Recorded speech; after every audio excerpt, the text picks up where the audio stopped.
They sent me flowers the morning they erased me. A smug little bouquet of yellow tulips, as if betrayal could be softened by florist-grade optimism. No card. Just a delivery, timestamped 9:42 a.m., 15 minutes before I lost access to the company VPN. I was in the middle of debugging a latency spike when it happened. The system booted me mid-compile, threw a cheery access revoked toast on my screen, froze like it had the decency to feel ashamed. I stared at the terminal for a second too long, heart punching like it was trying to signal Morse code through my ribs. Then I laughed. Not a cute, office-appropriate chuckle. A hollow, ragged thing that scraped up from my diaphragm and filled the co-working space like smoke. The guy next to me, some VC's nephew playing entrepreneur with his dad's seed money, actually unplugged his AirPods. I remember thinking, he'll tell this story one day. The day he sat next to the woman who burned $1 billion infrastructure from a WeWork hot desk in downtown Seattle. Because here's the twist, the one they never saw coming. I wasn't just the dev who built their predictive logistics engine, I was the logistics engine. Every optimization, my math. Every anomaly flag, my logic. And the core module, one they thought they owned because my name got scrubbed from the commit history. That heartbeat was never theirs to claim. See, back in February, when they still brought me lattes and CC'd me on strategy decks, I pitched a modular fallback system. In case of API cascade failure, I said, for resilience. They nodded, approved the budget, and let me bury it. Only I didn't write it in our stack. I wrote it in mine. Encrypted, obfuscated, recursive architecture so elegant it practically hummed. To the untrained eye, it was just a dependency chain, one of dozens in our private repo. But at its core, a signature handshake protocol only my token could complete. You cut me out, the system doesn't just glitch. It collapses. And guess what? By firing me, they triggered the failsafe. But here's the real kicker. It wouldn't be immediate. That's too merciful. I gave it a delay. A drip-feed corrosion of stability, timed perfectly to peak when investor demos started Friday morning. Micro delays. Phantom 504s. Duplicate orders in the Kansas warehouse. Just enough noise to start the unraveling. They thought deleting my Slack handle erased me. They forgot code doesn't need a cubicle. And me? I wasn't out for revenge. Not yet. Not until I got the push notification that changed everything. User M token just initiated heartbeat. Someone inside had used my key. Which meant one thing, they knew I never really left. The push notification hit my phone like a thunderclap in a confession booth. M token, heartbeat initiated from IP 10.44.2.93 Fremont cluster. Timestamp, 11:13 a.m., 2 hours after they fired me.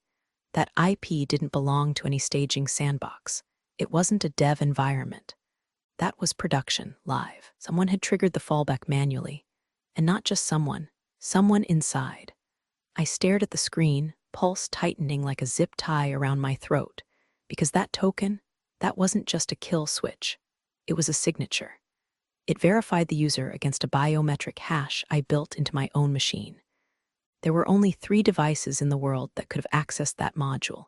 Mine, my encrypted backup drive in storage, and Elliot's laptop. If Elliot had my token, no. He didn't. He couldn't. Unless he cloned it. Unless someone helped him. The elevator mirrors caught my expression as I descended toward the parking garage, shoulders rigid, lips flat, eyes like 2 loaded triggers. My reflection looked calm, professional. But inside, I was calculating. There are moments when betrayal feels like a scalpel, sharp, cold, precise.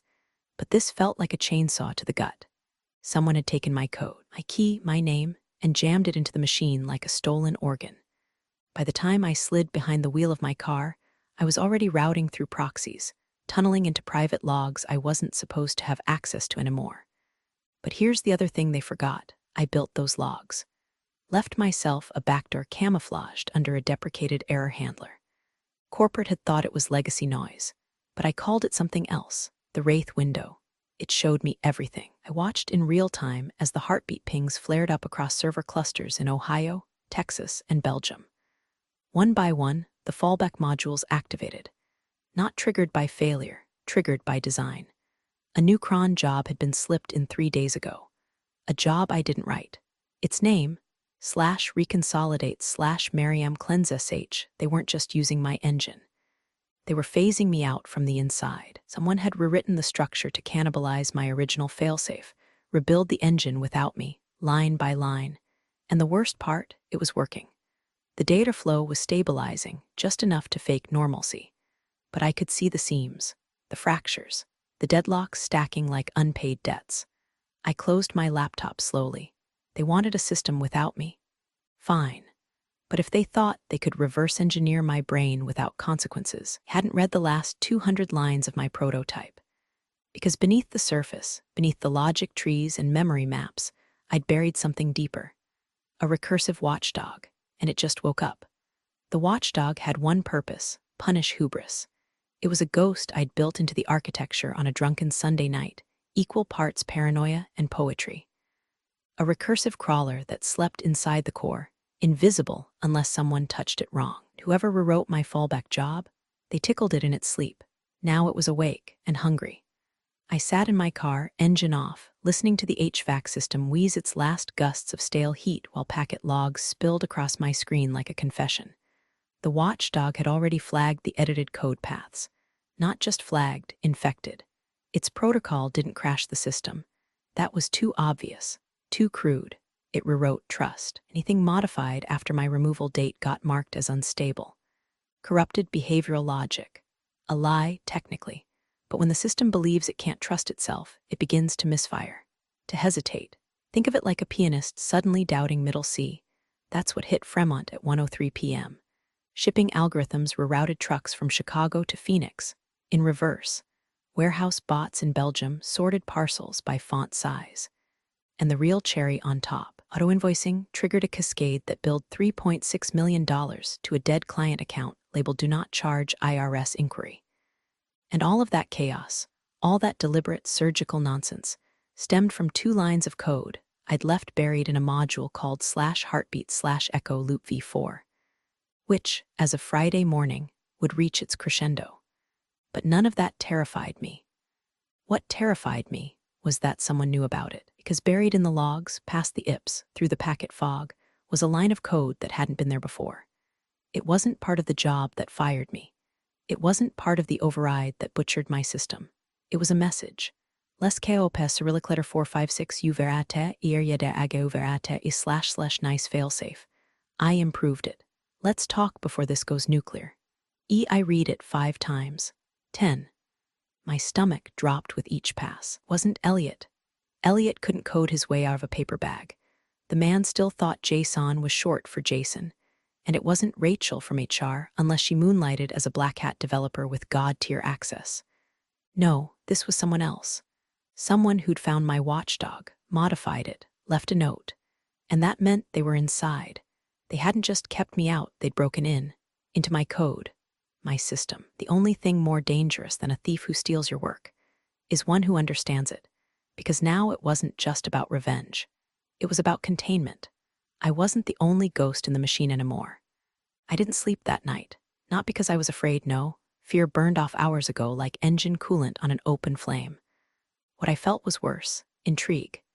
That sick, obsessive itch that claws behind your eyes when someone dares to finish your sentence better than you. Whoever left that message, they knew what they were doing. They didn't just modify my watchdog, they tightened it. Rewrote one of my lazy recursive loops with a ternary structure that was cleaner, faster. Elegant, even, and that was the problem. See, you can smell someone's style in their syntax.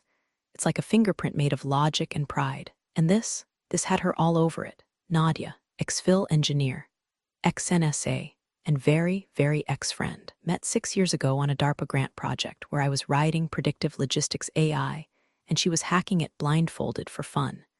We were supposed to collaborate.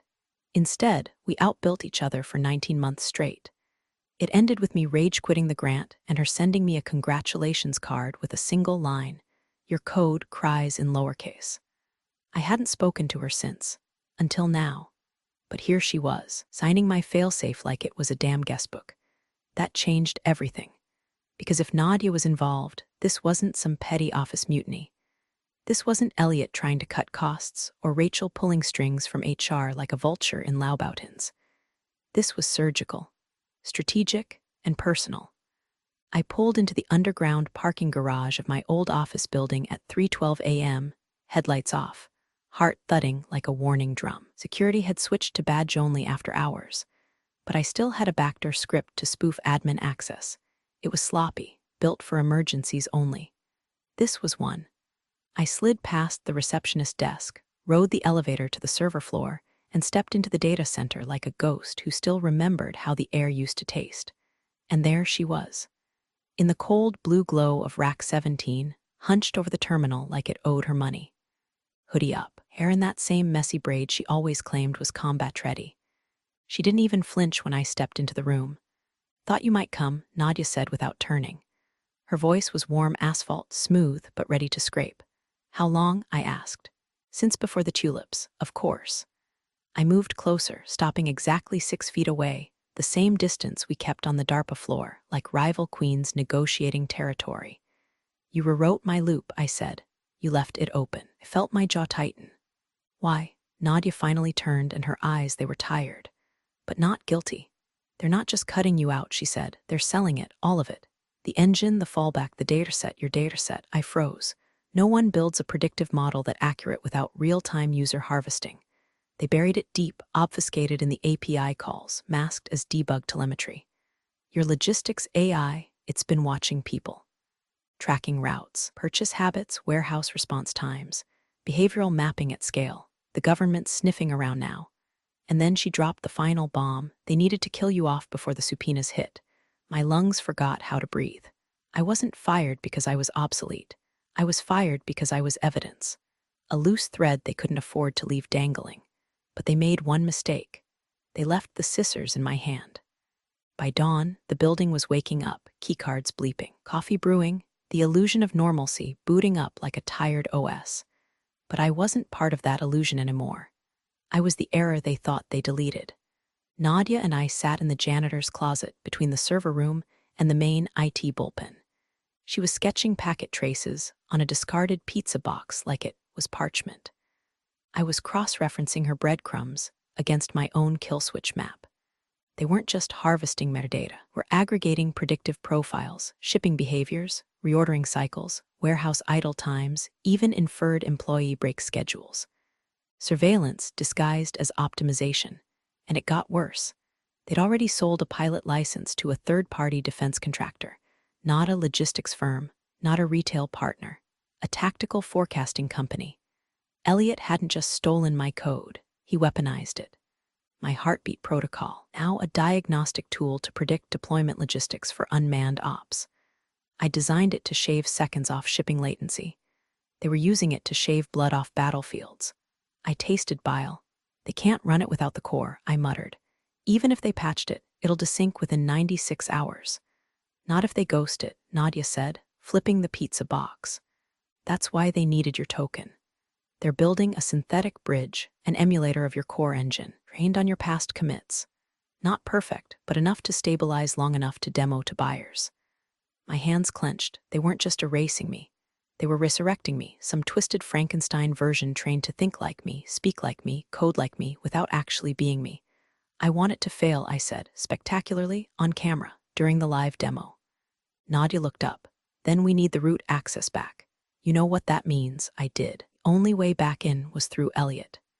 And that meant facing the grinning coward in his glass tower, the same one who told me during performance review that I should smile more when presenting tech to stakeholders.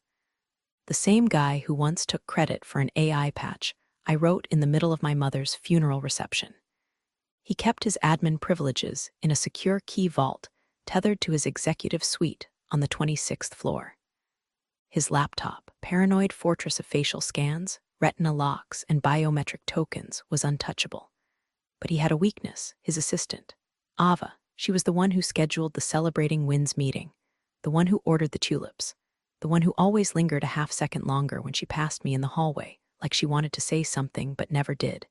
"Let me guess," I said to Nadia. "Ava's been sniffing around. She's the reason I found your watchdog," Nadia said. She flagged it quietly, without tipping off Elliot. Left a data trail on purpose. Girls looking for a way out. I exhaled. "Then let's give her one." We made contact that night. A burner SIM, a private thread disguised as a DoorDash support chat. Ava responded within 3 minutes. "Ava, I know what he did to you. I know what he's selling. Tell me what to do. Me, I need access. I need 5 minutes alone with his machine. Ava, he's flying to DC. Friday for the demo. I can stall the flight. You've got 30 minutes in his office that morning. No more. Me, done. What do you want in return? Ava, I want him ruined. Publicly. The rage in those 4 words. Felt like an old song. We had our breach window, our lever, our inside ally. All that was left was the virus. Because if they wanted a ghost to replace me, fine, I'd give them one. But this ghost would haunt. I wrote the virus like I was writing a love letter to vengeance. Not some brute force logic bomb, that's for amateurs. No, what I built was elegant. A recursive mimic protocol that would crawl Elliot's synthetic engine and mirror it, line by line, function by function, until it was indistinguishable from the fake I'd been replaced with. And then, just before the demo, it would do what I'd trained it for, betray him.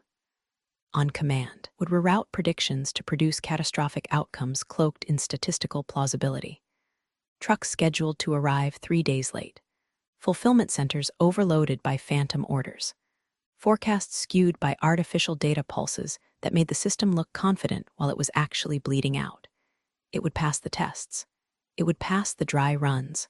But under real conditions, with real-time pressure, it would implode. The name of the script, Seraphim Mirror Final SH, because sometimes angels fall on purpose. Friday arrived soaked in rain. Seattle was crying on my behalf. I wore a hoodie and cheap jeans, hair braided tight under a baseball cap.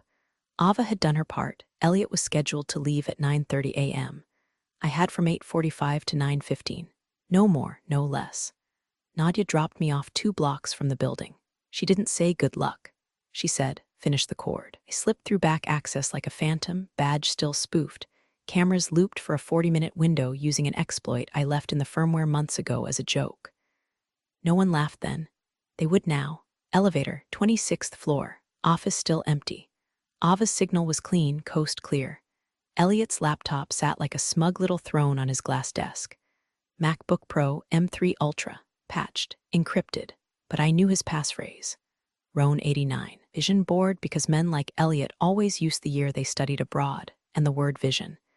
They think the universe bends for them. I was in within 60 seconds. I deployed the payload like a whisper. The virus masked itself inside an approved analytics module, one he used to impress clients. It copied his own changes, mirrored his fake logic. Then it nested, waiting for the demo server to activate. The final touch, script that would trigger a silent export of all system logs to 3 Watchdog organizations, complete with commit histories, internal chat threads, and the names of every executive involved in the synthetic rebuild and data harvesting. By the time they realized the engine was hallucinating predictions, whistleblowers would already have the receipts. At 9:13 a.m., I wiped the terminal. At 9:14, I locked the machine and left through the side stairwell. At 9:16, Elliot entered the building with an umbrella and 2 phones, probably dreaming of handshakes and steak dinners in DC. By noon, his team would be standing in front of defense contractors, smiling confidently while the engine predicted a non-existent supply chain between Detroit and Djibouti. By 12:05, that smile would crack. And by 12:17, system would crash with a final line of error code. Ghost echo at Seraphim. Trust breach detected. Fall initiated. And trust me, I'd be watching. I watched the demo unravel from a bar across the street, tucked into a corner booth with a burner laptop and a whiskey I didn't sip. The stream was private, sure, client access only, but Nadia had jacked in hours before through a forgotten dev relay, still linked to a sandbox branch, labeled UX Review Mariam Final, never even renamed it. The screen showed a sterile boardroom in DC, all glass and chrome, lined with execs trying to look casually predatory. Elliot stood near the front, wearing that navy blazer he once called his battle suit. The projection behind him pulsed with my stolen engine, wrapped in a shiny new interface called Aegis Core Trademark, like slapping a Kevlar vest on a paper skeleton.